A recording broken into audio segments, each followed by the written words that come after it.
ঈদুল আজহা উপলক্ষে কিচক বাজারে কুরবানির পশুর ঢল জমে উঠেছে বিশাল হাট। সাংবাদিক মোহাম্মদ হৃদয় হাসান। পবিত্র ঈদুল আজহাকে সামনে রেখে বগুড়ার শিবগঞ্জ উপজেলার কিচক বাজারে শুরু হয়েছে বিশাল কুরবানির জমজমাট হাট।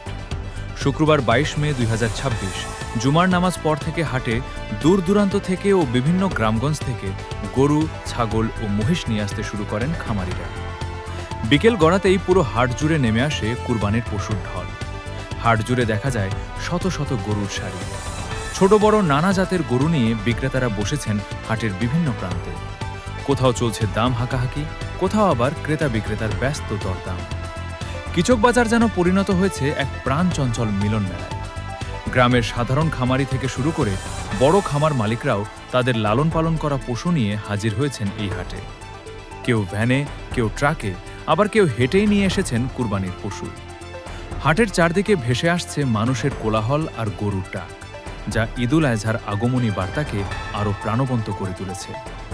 ক্রেতাদের উপস্থিতিও ছিল চোখে পড়ার মতো। পরিবার পরিজন নিয়ে অনেকে এসেছেন পছন্দের পশু কিনতে। বিশেষ করে দেশীয়ভাবে লালন পালন করা সুস্থ ও মোটাতাজা গরুর প্রতি ক্রেতাদের আগ্রহ ছিল বেশি। হাটে আগত এক খামারি জানান, সারা বছর কষ্ট করে গরুর লালন পালন করি শুধু এই সময়টার আশায়। আল্লাহ ভরসা, ভালো দাম পেলে পরিবার নিয়ে সুন্দরভাবে ঈদ করতে পারব। স্থানীয়দের মতে প্রতি বছরের তুলনায় এবার কিচক বাজারে কুরবানির পশুর সংখ্যা অনেক বেশি। দুপুর থেকে শুরু হওয়া এই হাট সন্ধ্যা নামার সঙ্গে সঙ্গে আরও জমে ওঠে। পুরো এলাকা জুড়ে এখন বইছে ঈদের আমেজ ও কুরবানির প্রস্তুতির ব্যস্ততা।